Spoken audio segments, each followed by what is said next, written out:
Where's computer? Okay, so I guess I'll just start. I'll just introduce myself, and then if everybody else wants to go around, and then we'll have Ty go last. So I'm Kylie Colvin. I'm the youth manager at UNC. And so yeah, pass the torch to Nadia. I don't know. That's good. I am Nadia. I'm a youth coordinator at UNC. Pass to John. Okay. I'm John. I'm the youth arts coordinator for United Neighborhood Centers. And yeah. Nathan. I am Nathan. I met you before, Ty, at the MLK Commission. I am the Leaders in Training coordinator. Yeah, we did meet you. How are you? You got to pass the torch. Alex, you're the first one on my screen, so you're up. Hi, I'm Alex, and I'm in. No, I'm just kidding.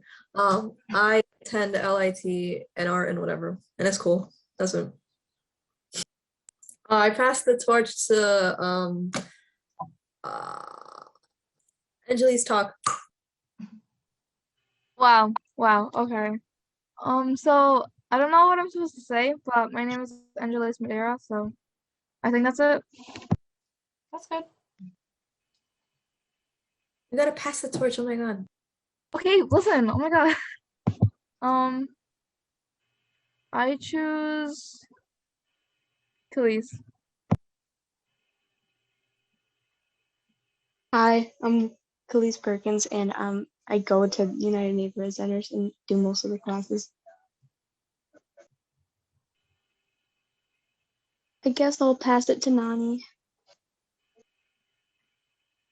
My name is Nani, and I also do a lot of the programs at UNC.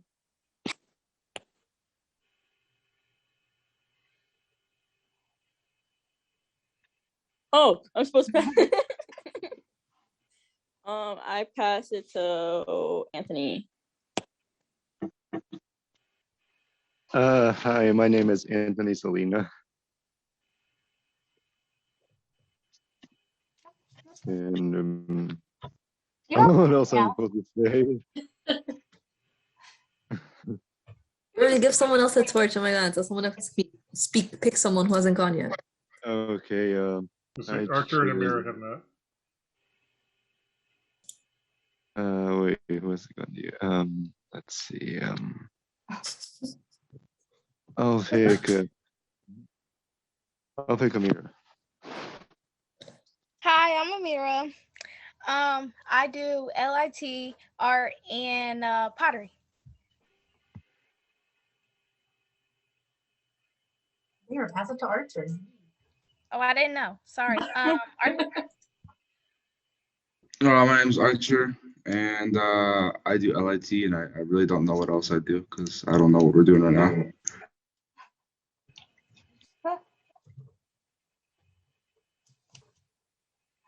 Okay, I think that's all the teens here. And Mr. Holmes, you're up.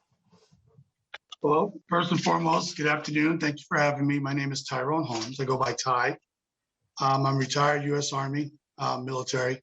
I spent 10 years in the Navy, 15 years in the Army, and 4 years with LAPD. I'm born and raised in New Jersey. Attended Keystone College for 2 years in the 90s, and then went to University of Maryland before joining the military. Besides what I do now that I'm retired, I'm on the Penn State Board of Advisory. I'm the president of the Lackawanna NAACP. I'm also a board member of the NEPA Youth Shelter, founder of Veterans Vision, a group that is a reactive group that provides meals and homes for people in need, not just veterans. The reason why it's called the Veterans Vision because it's my organization, but it's an organization that will help anyone at any time. It's a reactive organization, meaning instead of me having to go through a board and 20 million people to do something, I can actually do something just by deciding to do it immediately. Other than that, I spend as much time as I possibly can investing in the community and giving back because to me, there's nothing more important or greater than doing that.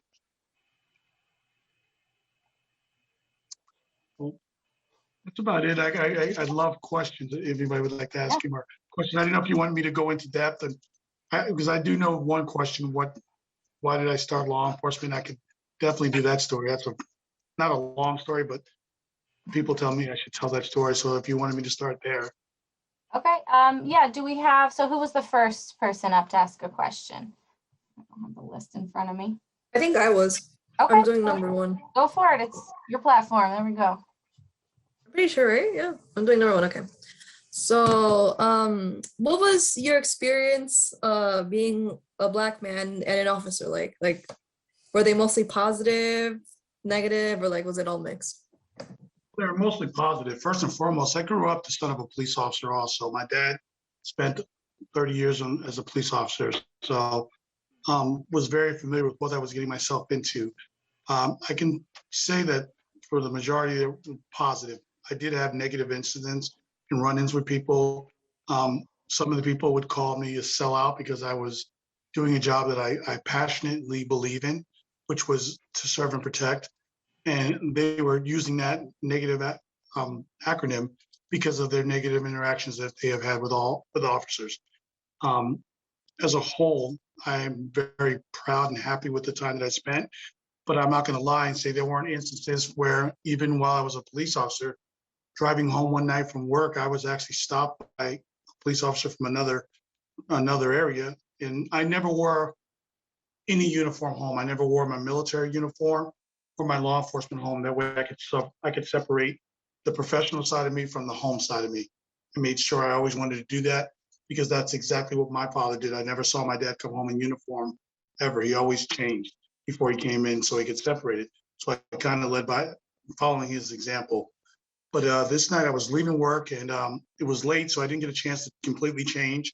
So I just took off the top with my badge and everything and laid it down in the back and took off my gun and put it in the middle console. So I had a white t-shirt on and my black cargo pants and boots. And as I was driving back, I was cutting through, I don't know if any of you are familiar with California, Glendale, which is an upscale part of California, Los Angeles, to get to where I was because there was an accident on the 405.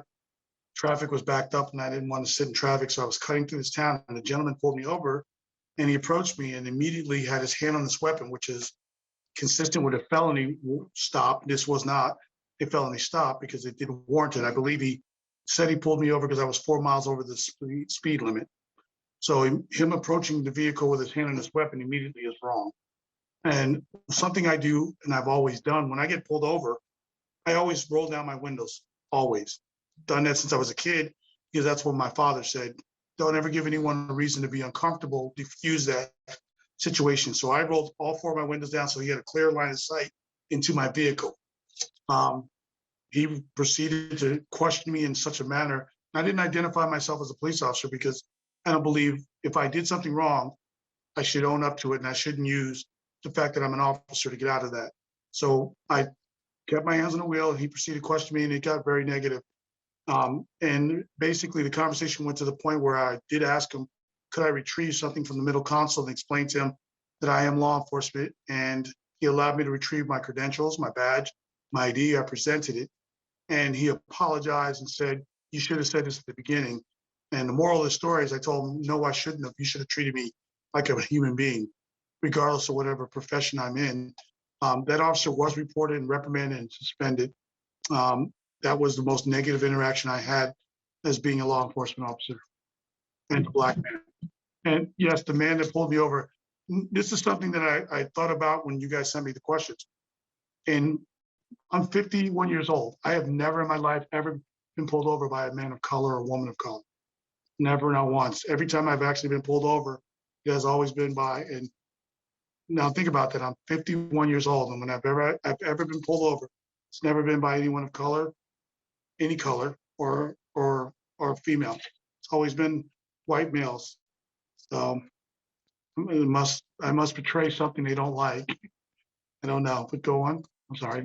So that was the most negative interaction I had. While on the job, I did have a couple of times people would, I mean, there are genuinely good reasons why some people dislike the cops. I get it. Not all of us are good. I mean, there are 1 million police officers in the United States, according to Wikipedia. I guarantee there's 100,000 of them doing the job wrong, and it's sad. Not one should do it, but they have completely forgotten the point and purpose of what they're doing, which is to serve and protect. And they've forgotten that it's an honor and a privilege to wear the badge of that city and to represent those people.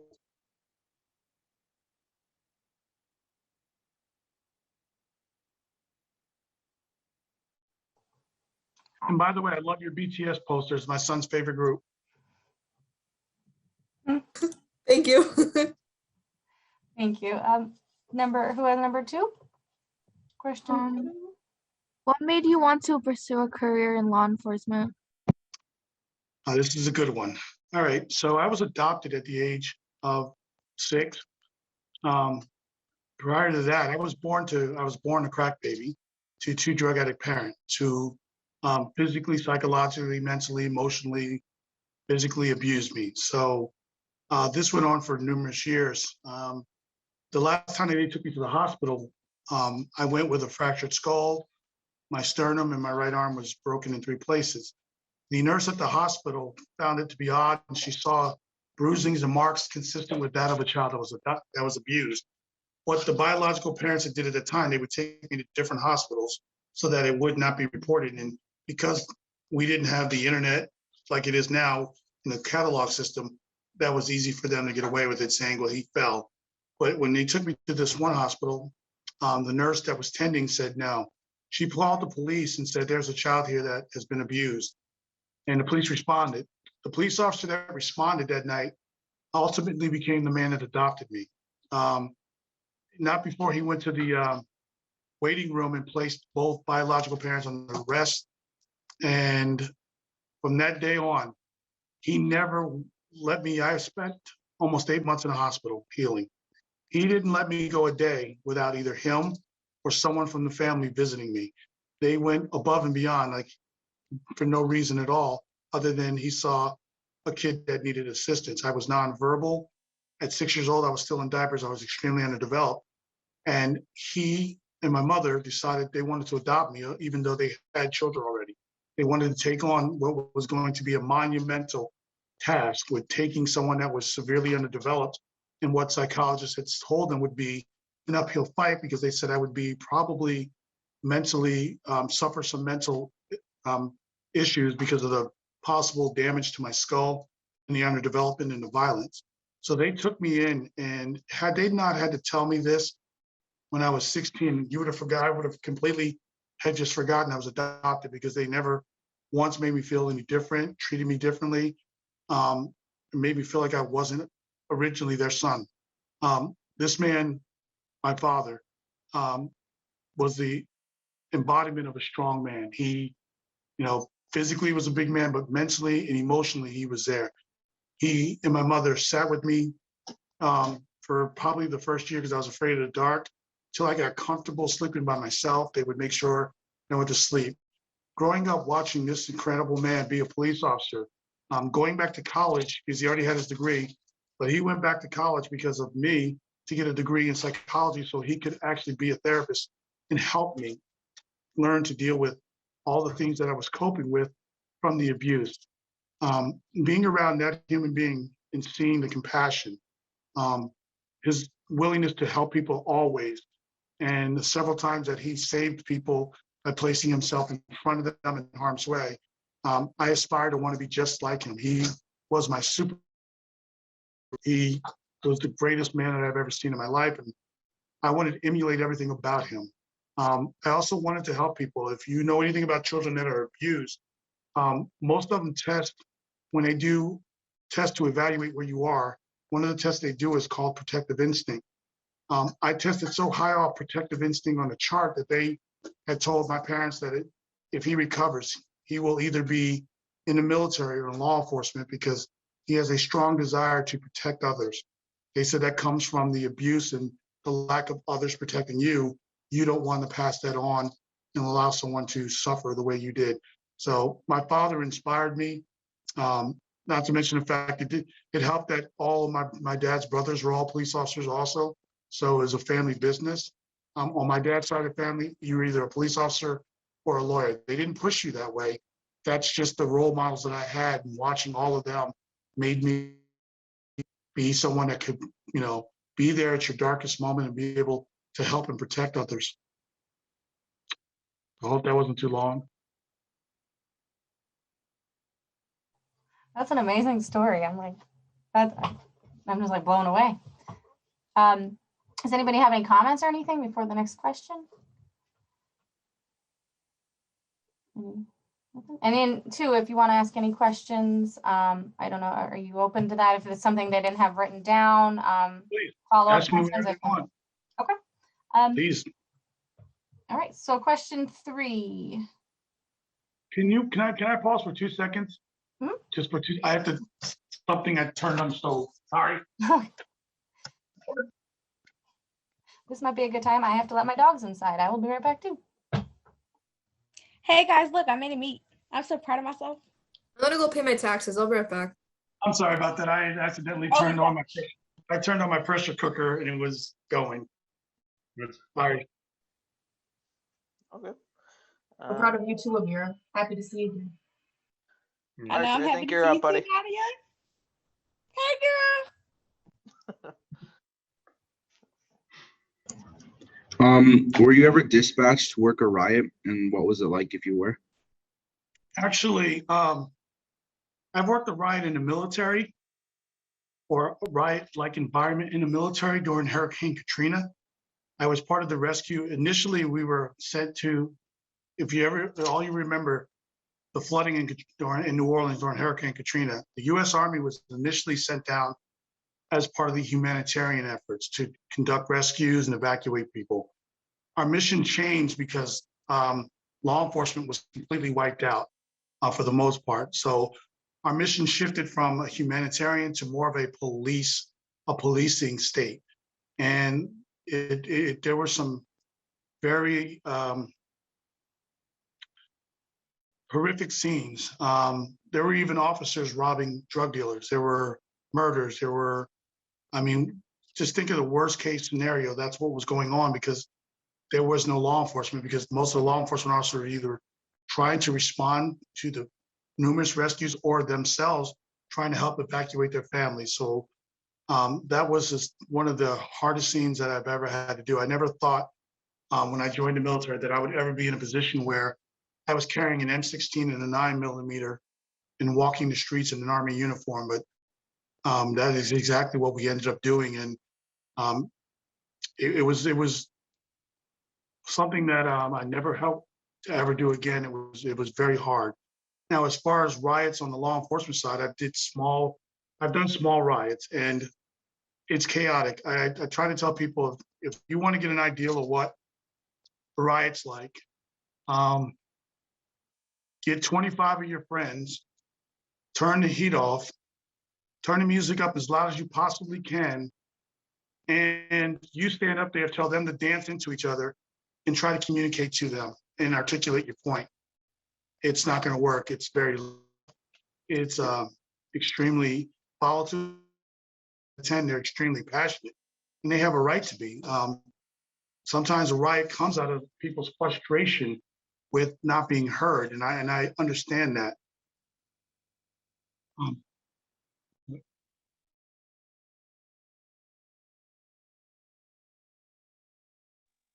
So that comes from frustration. So you have to be sympathetic and understanding that people are protesting. 9 times out of 10, when people are protesting, it's because they don't feel their voice is being heard. So while you're the responding officer, you're still keeping in mind that there's a chance, you have to think they're human beings who are frustrated because the system may not be listening to them. Diplomacy has broken down. So while I've done them several times, they were small. I didn't do large scale ones while as a police officer. It's hard because you want so badly to say, I understand what you're going through and I want to help you, but my job is to protect property and, and obviously to stop loss of life. And it's hard to rationalize and defend, your position as an officer in arresting people who are just trying to get their voice heard. But at the same time, you also have to remember you have a job to do. Sometimes you're protecting them from themselves. And that's how I would always approach it, where when I place someone in cuffs, I would tell them, I am doing this for your safety, not because I disagree with you or I don't support you, but I'm taking you into custody because right now, if someone else gets a hold of you, it might not end up with you being in cuffs, but with you laying on the ground with a sheet over you. So I'm trying to help you. And that was the message that I was always articulating. And again, that is something my father passed on to me and told me, many years before I became a police officer.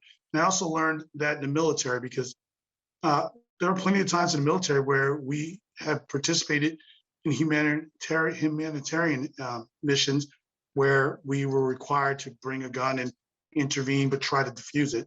So being a part of a riot, I mean, the chaos that goes into it, and I've had people say, well, why don't you just talk? And I always tell them, get 25 people, cram them into the smallest room you can get, turn the heat off, turn the music up, have them dance around, and then you stand there and try to communicate. It's that's what it is. It's just envision that. It's hard, again, like I said, because you understand that the protest, the riot, stemming from frustration. And I participated in George Floyd protest last year. I saw the emotion. And as a former law enforcement officer, I had that anger. What I credit is when you're an officer, some of these officers take it too personal. I commended Scranton Police Department because they did not. They gave us a wide berth. They stood back. That's what you're supposed to do. To diffuse a situation so that it may not turn into a riot, police can do a lot of things, i.e. pull back. Pulling back can diffuse a situation. Getting in someone's face and standing there, sometimes that is not the right thing to do. Because we're supposed to know how to diffuse it. And officers, some of these younger officers nowadays believe that, I can't take a step back because then I'm a coward. No, you can take a step back as an officer because your job is to diffuse the situation by any means possible. A lot of people are forgetting that. And then maybe it's not being embedded in the training enough, but that's how I was trained, to diffuse it by any means necessary. I hope that answered the question.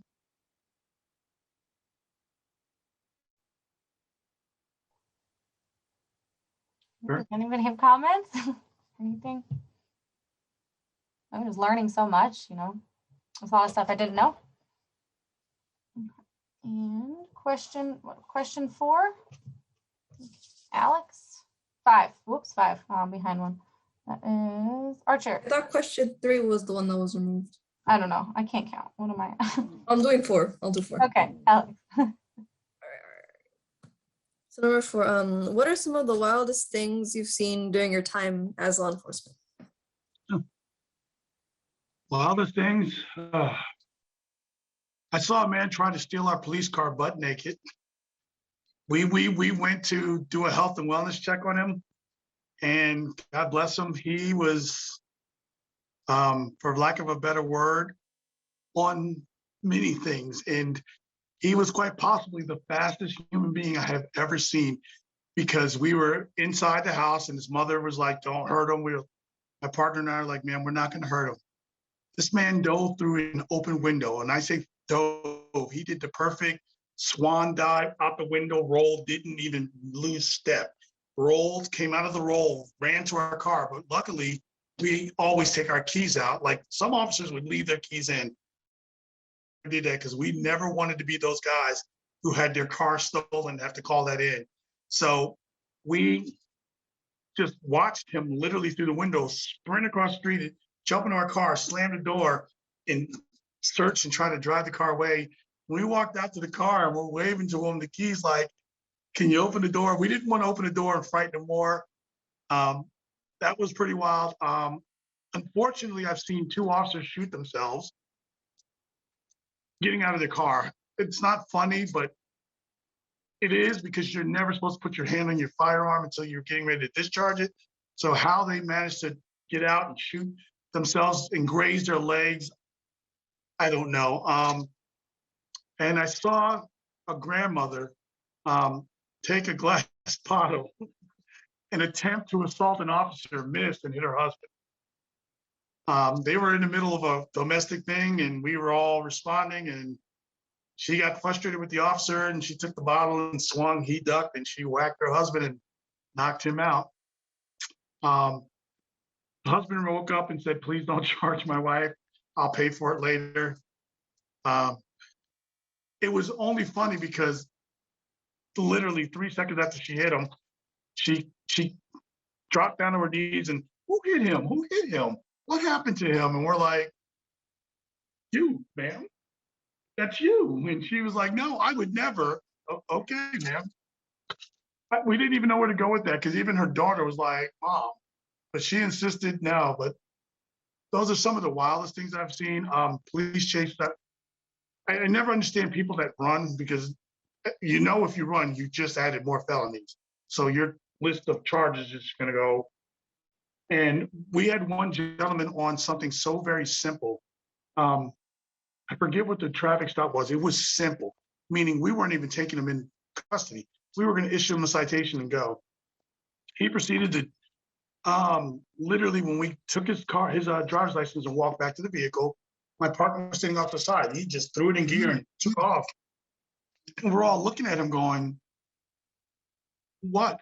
So, we got behind him and followed him, and he ended up going from getting a traffic ticket to getting 3 to 5 years for something that I don't remember how simple it was. It was something it might have been expired tag. It was something, he had no reason to run. He had no weapons, we were not abusive. We were not, and when he was arrested, they said, why did you run? He said, I was bored. I needed excitement. Some people just, I just look at people sometimes and go, okay, wow, sure. That was probably some of the wildest things I've seen. Oh, those are good. I like those.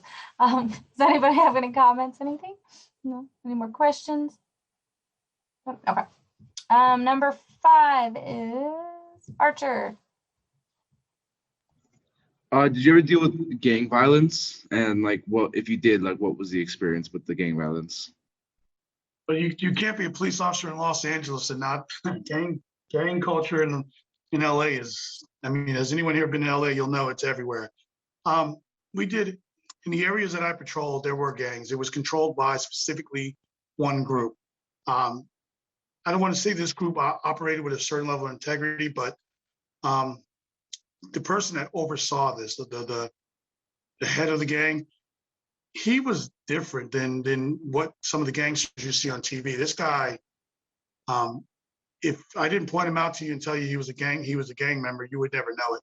He just didn't act it. He didn't dress like it. He didn't act like it. And when you talk to him, he didn't act like, he just never portrayed that. So my partner and I had built a really good reputation of being able to communicate, because first thing you have to do is show respect. And I know some people say, you're a police officer, what do you mean show respect?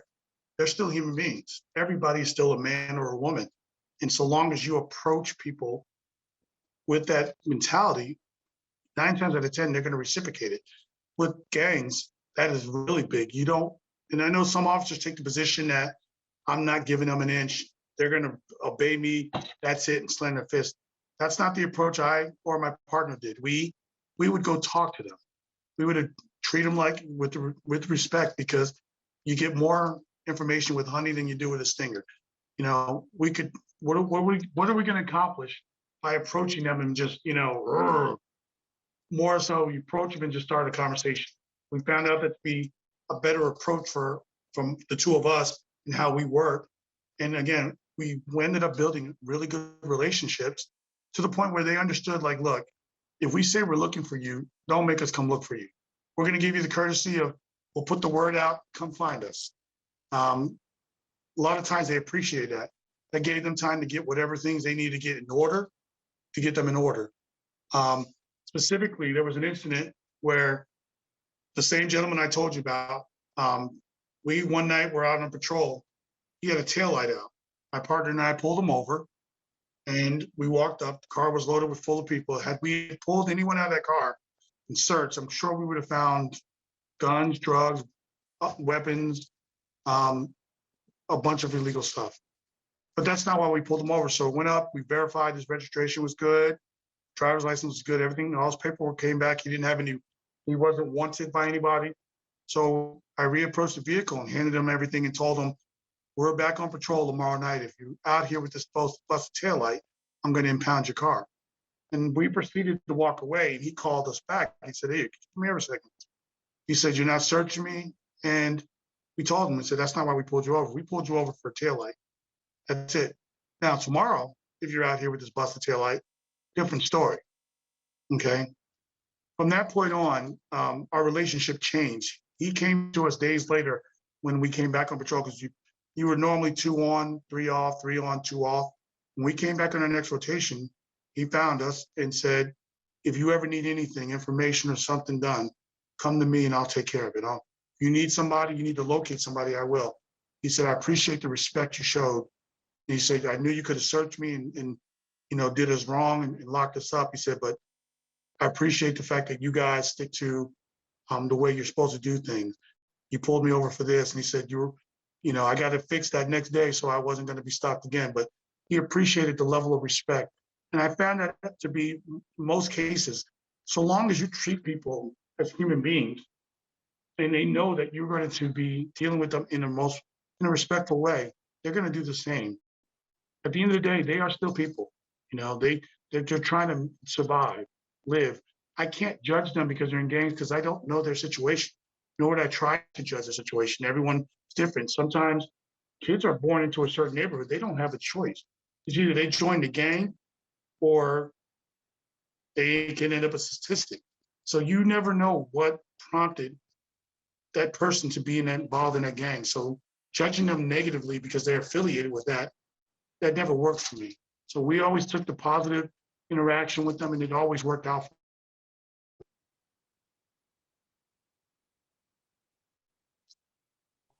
That's great. I agree. I think that, personally, I think, it's important that especially law enforcement, has that perspective of, you don't know where this person's coming from. They're a human being, no matter whether they're in a gang or committed felonies, whatever it is. I think that's important. And I don't know, that I think a lot more law enforcement needs that perspective because I think that's a wonderful thing to have. So I say that now, and again, my son is a 3rd-generation officer, and I stress that to him is you're going to get a lot more with respect. You don't judge people because how do you know what that person has endured? I mean, and I always reference my son. I said, do you know what it felt like when I as an adult, I've gone back and I've read some of the psychological reports from therapists and stuff over the years, and they had basically painted me to be a monster before I was the age of 8. I said, so I was judged because of something not beyond my control. I didn't actually be born a cracked baby. I didn't actually have abusive biological parents, but I did. So therefore, how can I judge others when you have no control of your circumstances? And that's what I tell my son. Never forget when you're doing this job, that number 1, it's a privilege and it's an honor. 2, you don't judge anyone. You never know what that person's circumstances are. At the end of the day, if they know that you're, as they say, keeping it 100, they're going to do the same. Now, granted, people are out there, they're making money, they're doing illegal things. We never made a secret of it that, hey, if we catch you doing something, we're not turning a blind eye.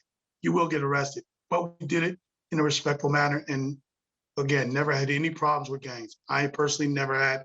My partner and I, we never. Some of the officers in our precinct, they could not understand how we ended up having such a great relation. They're like, what are you guys doing, paying them? No, we're just treating like human beings. Now, I'm 5'11", like 270 pounds. I used to lift weights like mad. I mean, when I was at the time at LAPD, I was a big man. My partner was like 6'5", 320. So we were big. So people were like, yeah, that's why they're scared of you, because nobody wants to, they used to call us Crash. That's what they called us, Crash, because we were so big that, people are scared of you.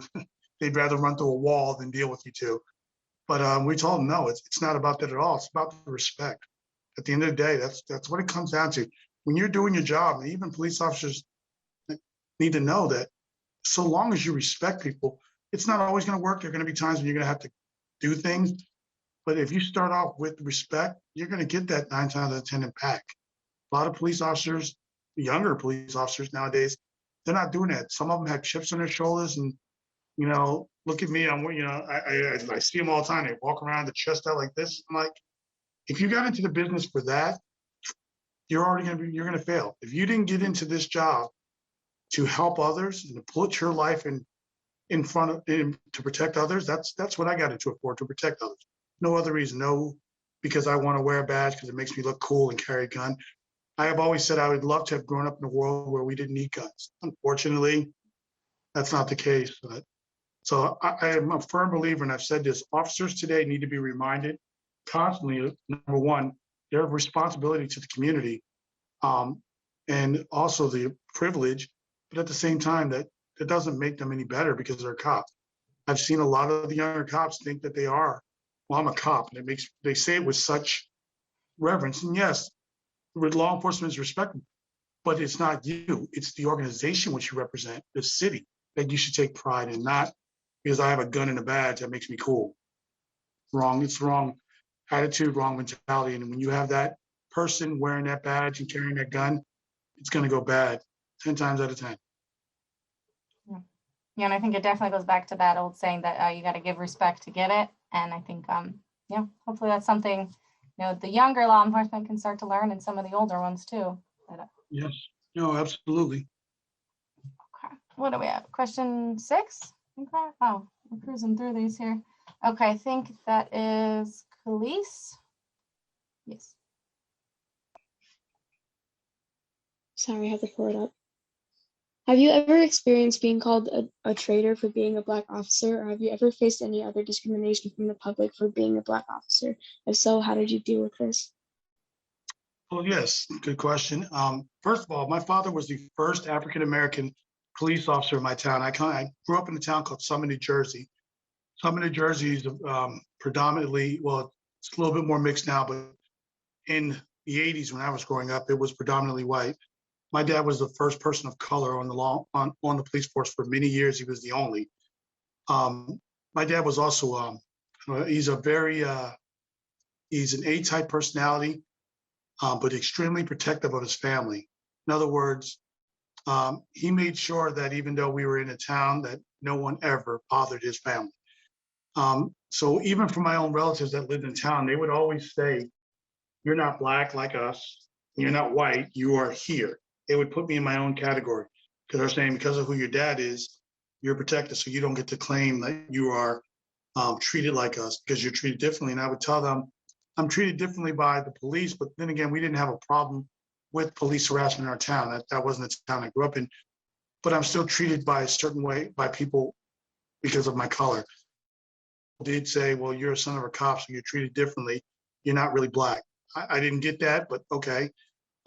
As a police officer, of course, you're always going to have people who say that you are sellout, you're this and this, and you can't let that influence you. I would just look at them and say, I'm out here doing the best I can. I can't speak, nor will I try to justify the actions of any other officers but myself and my partner, because that's who I work with. Your negative interactions with people is yours. I cannot tell you that. All I can tell you is that you're judging me before you get to know me. And that would be something I would repeat over and over. And you always run into that. When you pull somebody over and give them a ticket, you're trying to meet a quota, which, by the way, there's no such thing as a police ticket quota. That is a myth. So I would get told that you're just trying to make a quota. You're big tough Black guy. You got a badge now. You're trying to take back or get back at white people because your people have been oppressed. I would hear it all, and I would just look at people and go, how sad is your life that you think that? And that's all I could say to people is that, what is happening in your life that makes you think that? I'm just doing my job. And again, I know there are officers that have put such a negative light on the job, on the ones that are doing it right, that I understand how people felt, and I didn't try to take it personal, but there were times that would frustrate me when I would look at people and say, I just got done treating you with respect, and I'm giving you a warning, and yet as I'm walking away, you're screaming sellout and Uncle Tom, and I would just go, wow, some people just are going to be some people are going to be who they are. You can't let that affect you.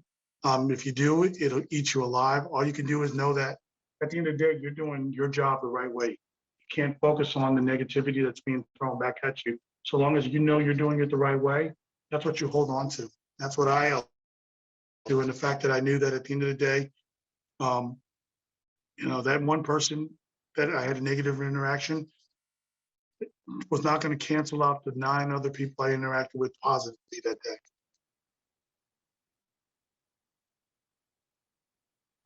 That was a really great question.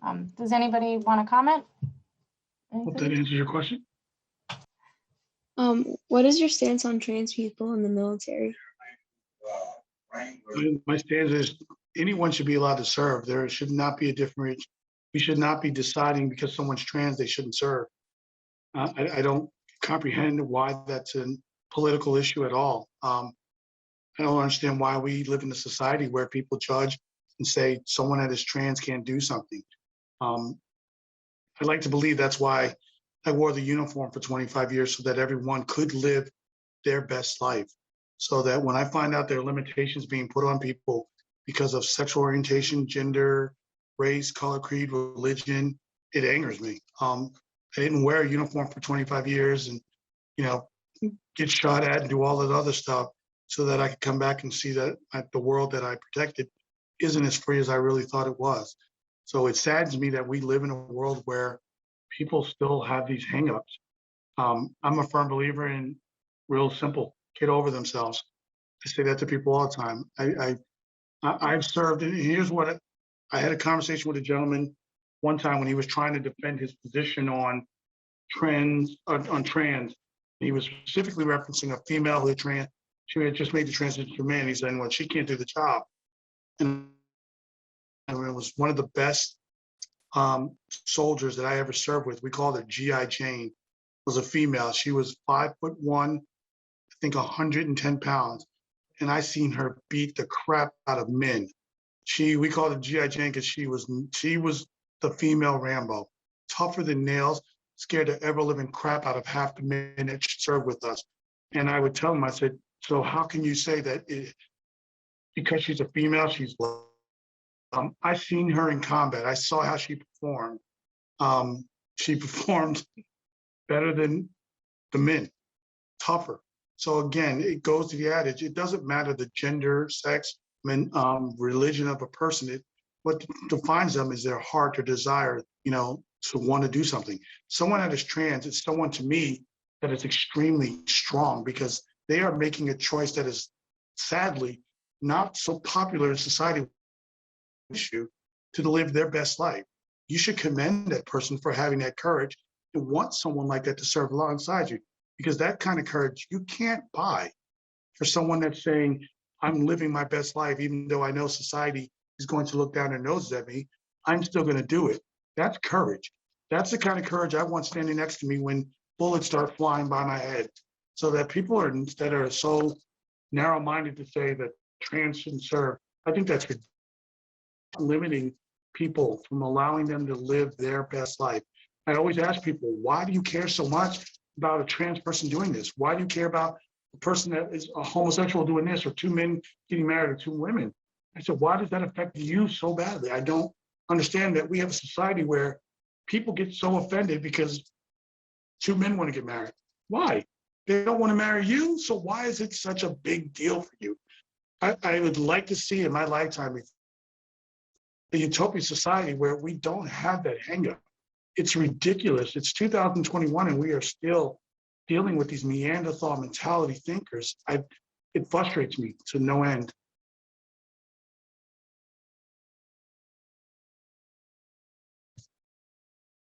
I hope that answered your question. I didn't scare you away. Oh, that was great. Does anyone want to comment? Anything? Yeah, I think I really like what he said. Oh, Alex. Yes, go I ahead. just said I really liked what he said. And I agree. That's it. Thank you. Thank you. I agree too. All right.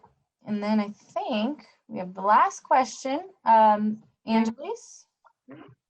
What are your thoughts on gun control? It doesn't work. Honestly, Here's what I think about gun control. First and foremost, I don't understand why we in American society have weapons that I use in war. I carried an M16 in combat. Why is there a need for anyone to have that in their home? And I hear people say for protection. Well, if you need to fire that many rounds to protect your home, then you don't need a weapon. I believe there should be much stronger gun laws. I do carry a gun. I've carried a gun since I was 18 legally. But I don't think we have the laws are put in place. It's too easy to get a gun. I think we need to start going after people who are selling guns illegally to people. I believe people have the right to bear arms. I do believe that. But I also do believe that when our forefathers did write that, it was also a very different society. They didn't have tribes in mind. That it was because there was no in those days. You would live out in the middle of nowhere, so you needed a gun to protect you from animals. So when our forefathers wrote the Constitution, and I'm going to tie this in to something else, it was a very different society. So when I hear people say, well, it's my constitutional right, and I tell them, and I hear this from a lot of people, and I always say to people, then show me in the Constitution where it says you must obey traffic laws. And they'll look at me and go, it doesn't. Okay. Show me in the Constitution where it talks about, drinking and driving. It doesn't. And I say, exactly. So the Constitution was basic guidelines that were established by our founding fathers. They weren't written to just be the end and that's it. This is a law. This is it. Right to bear arms. Everybody should have it. Don't take it away. No one's trying to take people's rights away. What they're trying to do, what I believe they're trying to keep the guns out of people's hands that don't need to have them. There should be stiffer laws and penalties to people who are selling them illegally. These people are committing these mass shootings, it should be, to me, a no-brainer. Go directly to jail for the rest of your life. That's it. We have lost society because people have this, it's my right, it's my right, it's my right. We are killing more, people are dying by guns than almost anything except for COVID right now. That's an alarming statistic. Again, I know people who have guns that aren't trained to have guns. All they had to do was go down to the courthouse, fill out some paperwork because they'd never been in trouble. They were given a permit. I think there should be training that comes along with this, mandated by the state. Okay, and you should be required to go through it. That's simple. I just don't think we currently have enough laws that are being enforced. I hear people say, well, we have laws, not enforcing them enough and holding people accountable for their actions, to include not just the person that purchases it, but the person that sells it and anybody associated with that. Again, we have the right to bear arms, but we should be doing it responsibly. And we are sadly losing that fight. Every time you turn on the TV, it's another case of a mass shooting. And I carry a gun and I tell people it's not for my personal protection. This is, I'm trained where I don't physically think I need a gun. This is not an arrogant thing. It's just due to the nature of all the training that I've received between law enforcement and military. There's nobody that bothers me, intimidates me mentally, physically. I can handle anybody that comes at me. Why I carry a gun is because I'm afraid that I won't be able to get across the room if someone draws their weapon and starts firing at a crowd. So that is the reason why I carry a gun, and the only reason. My wife, who does not like guns, understands that's the only reason why I carry it, because what if I'm not fast enough to get across the room to stop somebody? But it's not for me, it's for protecting others. But again, I think significant changes have to be made to where we have much stiffer laws that are enforced. And I don't think that we should be allowing people to have weapons that I carry in a combat zone. If I carry that weapon as an Army soldier in Iraq, why do you need that here at home? We have a much different society than Iraq. We have police forces. Yes, you can have a handgun, but there is no reason in the world to have a gun that fires 60 rounds in a minute. Who are you shooting? Why are you shooting that much? There's no need. You remember when they took over the Michigan courthouse, when they stormed the Capitol in Michigan, not in DC, Hmm. Michigan. If you look at the photos, it's a bunch of people standing there with, and combat style weapons. And I'm like, again, is this an ego thing? Does it make you feel like I don't comprehend. And I'm someone that's carried gun. I'm someone that's fired a weapon in the line of duty, law enforcement and military. I don't get it. And I look at them and go, why? I carry a firearm. Yes, you would never. My wife doesn't even know when I'm carrying it. You can't see it. No one's gonna know. I don't need to advertise and look at my big gun. And that's something I don't understand when I look at these idiots. And I'm sorry, that's what I call them, carrying these, like standing on a state capitol building with a gun. Look at me and sticking your chest out. And again, it goes back to that. What in your life has happened that makes you feel this way? You're a bully, like standing there with your chest out, your big weapon. You're nothing but a bully who's scared, frightened, scared and hiding behind that weapon and trying to intimidate others so that they don't see that that's what you're just nothing but a coward. And again, I'm not saying we should do away with guns because there is a point, hunting, and you should have the right to protect your house with a firearm. But these people that are carrying these weapons, weapons of mass destruction, these ARs that shoot, 60 rounds. What do you need those for?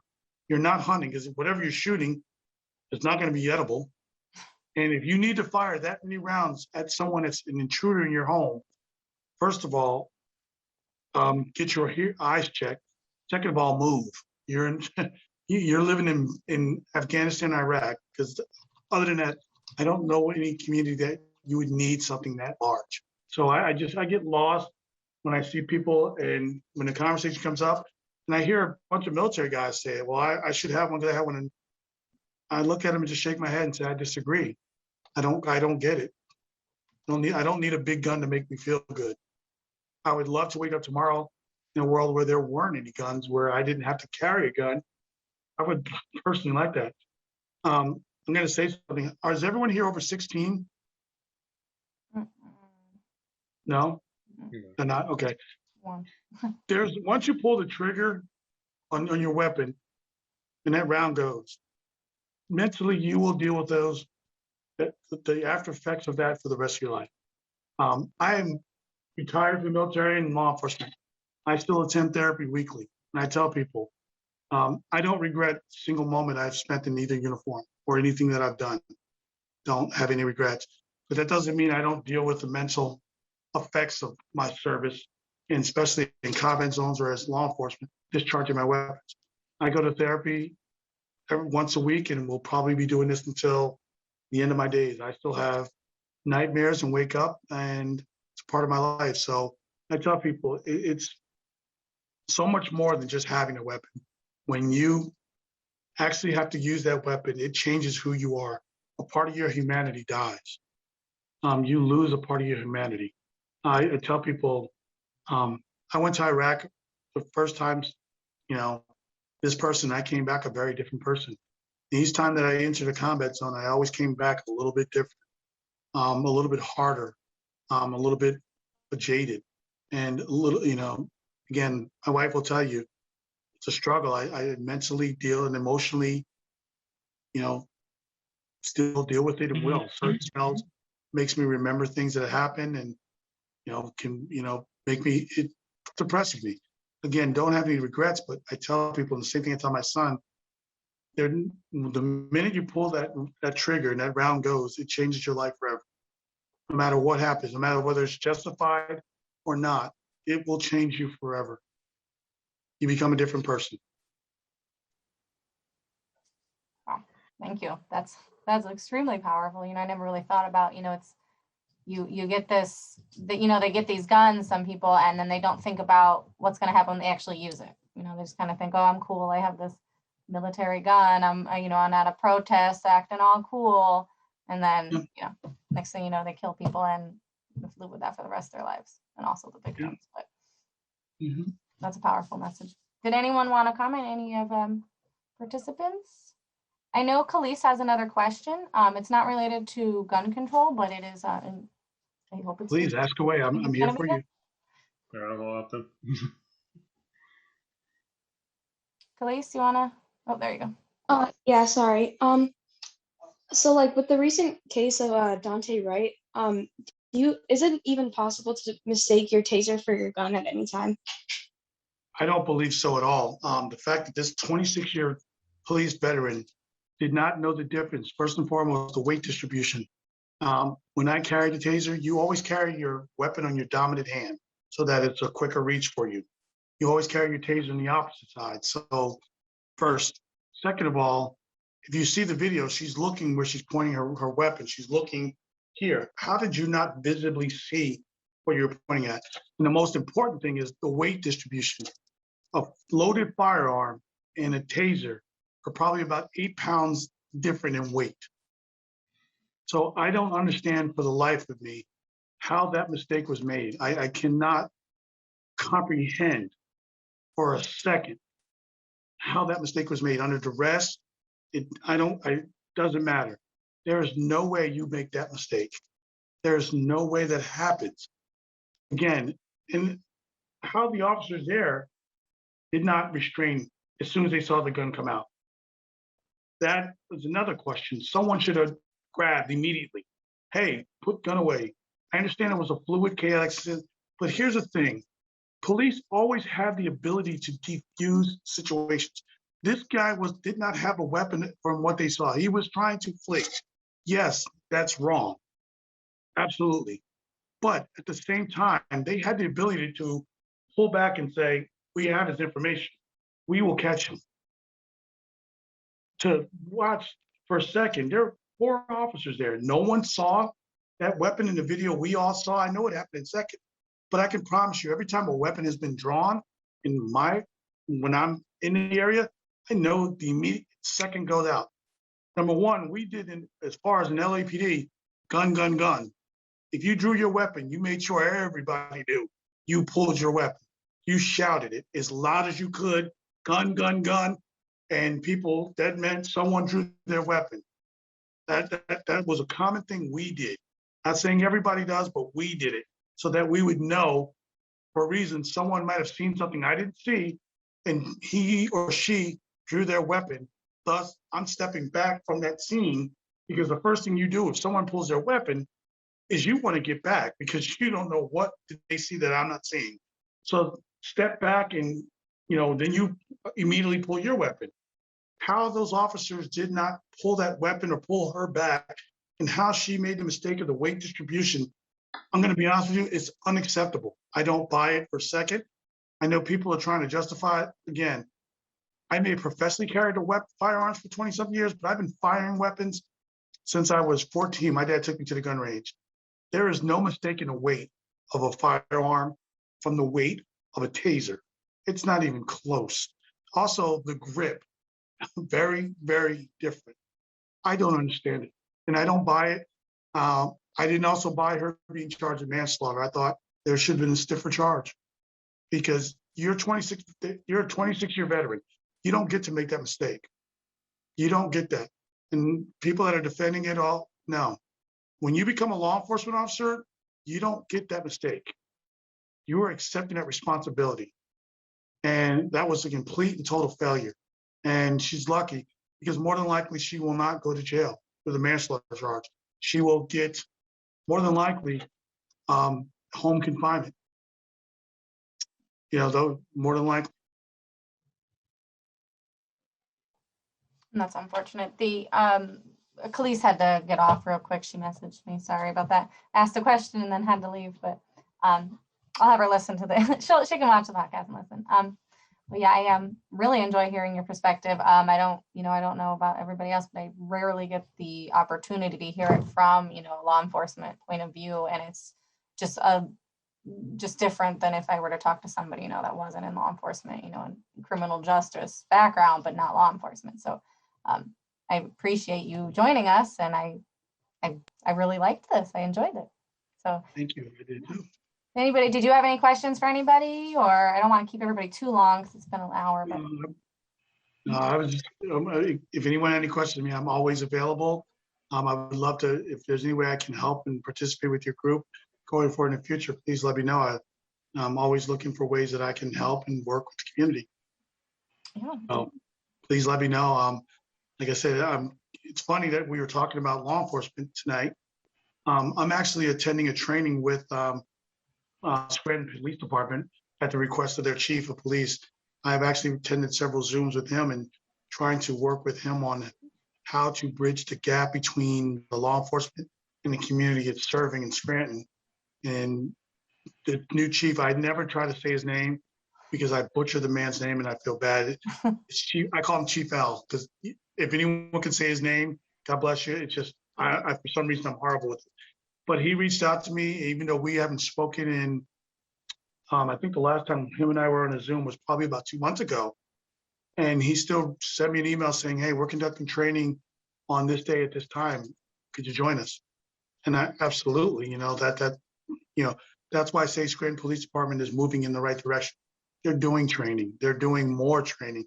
They're also bringing in people that have worked in other law enforcement agencies to say, could you come in and do this with us and maybe give us, your experience, from the military perspective, law enforcement, because contrary to popular belief in another myth is that military and law enforcement are the same. Another problem, and I won't keep you much longer. I say this all the time, and I tell law enforcement agencies, just because someone served in the military does not make them a good candidate for a police officer. Doesn't necessarily mean it.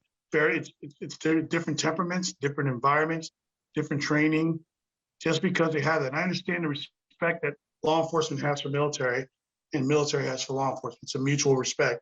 But just because when somebody serves in one does not mean they're going to serve successfully in that other. And especially those of us that are coming back from combat, that's a very different environment. A lot of people have a problem transitioning from that environment of defending and aggressive to serving and protecting. It's a much different mentality and environment.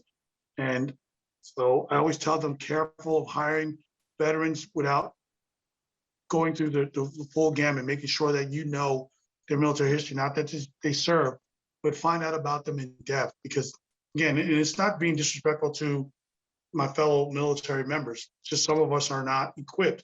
And the common thing in society is if you served in the military, you'll be a great police officer. That's that's not the truth. Now, a lot of people in the military, they go out and they work for some of the agencies or law enforcement.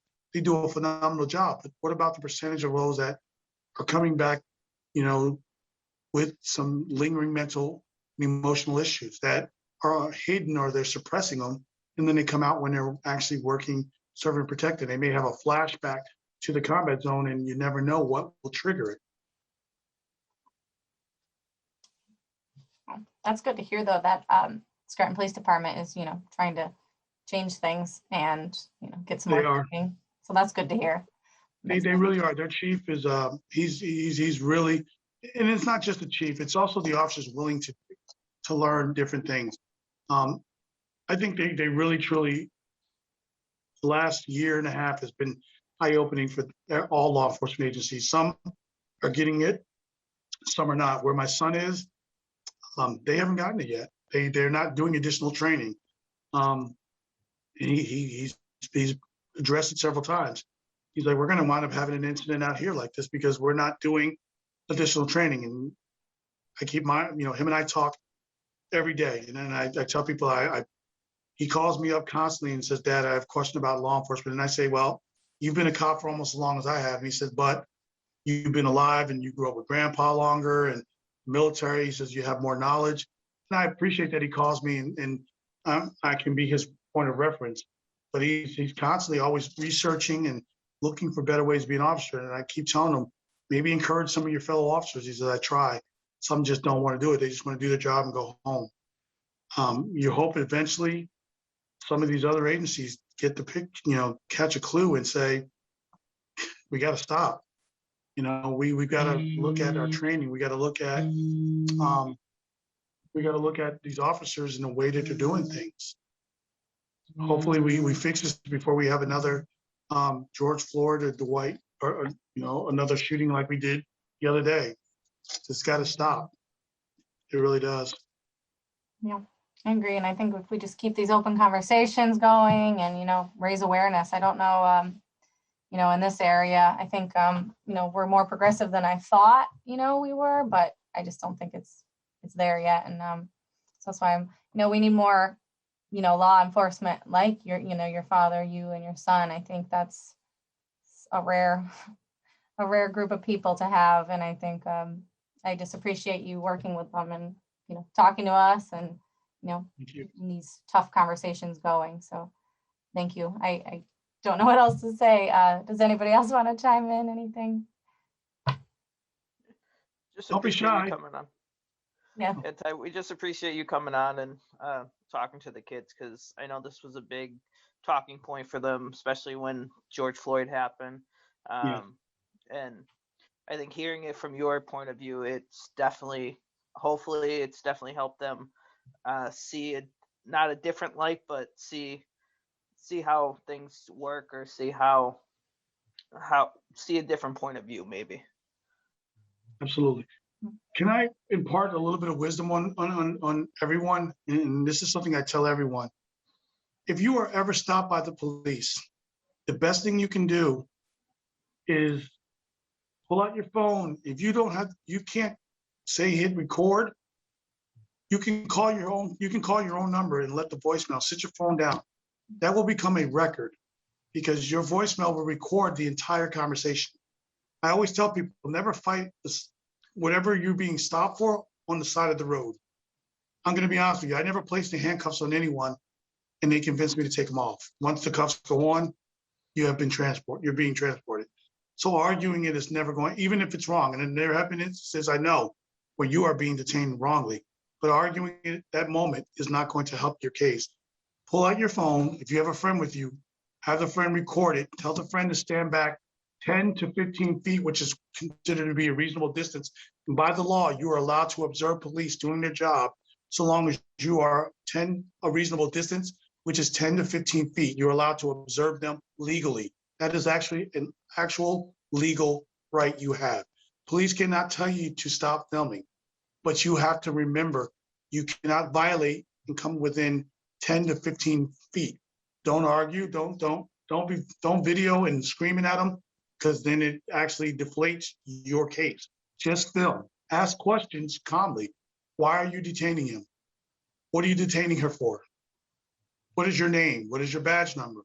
Officers, when requested, have to give you their name and their badge number. They have to tell you why you're being detained. If you are a minor, they have to notify your guardian. They cannot question you without representation. I tell kids this all the time. Know the rules, but you also have to understand, you can't say that it's against my constitutional right to show you my ID. After 9/11, they came out with the Patriot Act. Police have the right to identify everyone. Now, does that make it right? Do they profile some police officers in some places? Yes, they do. But you have to show them ID, and at the same time, show them ID and film it again. This is something that could come up at a later date that you could go and say, look, I have evidence, I've been targeted. And where they say they may not believe your friends, there is no disputing. Look at George Floyd, the video right now. If they did not have that video, would this trial be going on? No, I do not believe so. That video polarized and changed the landscape in this country forever. So I always tell people, either one, if you can't get to your video, dial your own number and let your phone go. The voicemail will record you, the whole thing. Sit your phone down. That officer cannot touch that phone. If it's recording, he is not allowed to grab your phone and shut it off. That is illegal, okay? If it starts to record for 30 seconds and he shuts it off, well, then it's gonna go towards supporting your case, okay? Protect yourself by not arguing the case on the side of the road, because you're never gonna win that argument. Be smart, keep your calm, keep your cool, record it, and that will be your witness. Okay, that is the greatest witness in the world, recordings. They can't dispute that. They may do this dog and pony show with the George Floyd trial right now, but the video doesn't lie. 9 minutes and 22 seconds. Let me tell you right now, as a former law enforcement officer, I told you the very first day I saw it, guilty. It should have been, it's done. Number one, you're not allowed to kneel on anyone's neck. Number two, you're not allowed to strike anyone above the shoulder area unless absolutely imperative and have to. Once that person is handcuffed, you are to sit them up. Again, had that video not been recorded by those bystanders, I don't believe we would be having this trial. So in the future, if you ever have an interaction with law enforcement, you get pulled over, don't be reaching for anything immediately. Call yourself, or don't call a friend and that's going to be my witness. No, get a recording. Either record on your phone through the recording app, call your voicemail, or don't try to hold it and film it, because that can be viewed as a weapon as the officer approaches. That's why I say don't hold it up. Put it down and just let it record. That's going to be your witness. That's going to be your guardian angel. That may be the difference between you being charged and not being charged. In George Floyd's case, hopefully it's the difference between him being, this officer being found guilty, because make no mistake, as a law enforcement officer, former law enforcement officer, he is 100% guilty. That is how I feel, based off of the training that I received, based off of the fact that I do have a degree in criminal justice. Everything that I learned from law enforcement, he's guilty. The rest of this stuff is dog and pony, guilty. So protect yourselves, be smart, and remember, you're never going to win an argument on the side of the street. It's not going to happen. Just record it and go through the motions, okay? Oh, that's good advice. Thank you. That is great. Well, I just want to, I know it's a little over our time, and I hope everybody's all right with that, but I appreciate you joining us, and I would love to do something in the future. I know Nathan. Available anytime. Anytime you ever need, you have my contact information. You guys, yep. If you need someone to talk to, if the kids have an incident where they need advice, I always tell people, call me. I'm always available. We just had an incident where a young man was in Philly. I'll wrap it up. And he was having an issue with law enforcement at his mother's house. He called me and put me on speakerphone, and I articulated to the officer on the scene, who I said, I'm representing his family, speak as a spokesperson, and I'm also a former law enforcement officer. And right now, his mother wants to know where the warrant is, because you have just went into the house without probable cause. And by the time we got done with that conversation, Billy apologized and left. And I'm not saying it's always going to work this way, but when they realized that, wait, he's speaking my language. Yes, I am. And I'm telling you right now, you're about to have a complaint and a lawsuit that's going to be pretty bad. And they kept asking, who are you? Well, I'm the president of the NAACP for Lackawanna, but this young man, I work with this young man, and his mom doesn't speak English, so therefore I'm translating for him. And the smartest thing he ever did, he said, wow, I was going to yell at them, scream, and I remember what you said, call you. And again, we were able to get Philly police to just go, and there was more to it, but again, where was your search warrant? You cannot enter somebody's house without probable cause or a search warrant, and they didn't have either. So, like I said, you need help, please reach out to me and let me know. I'm always available. All right. Thank you. Well, thank you. I just want to say, hope everybody has a good night. Thanks for joining us. Take care, everybody. Have a good night. Thank you. Thank you again for having me.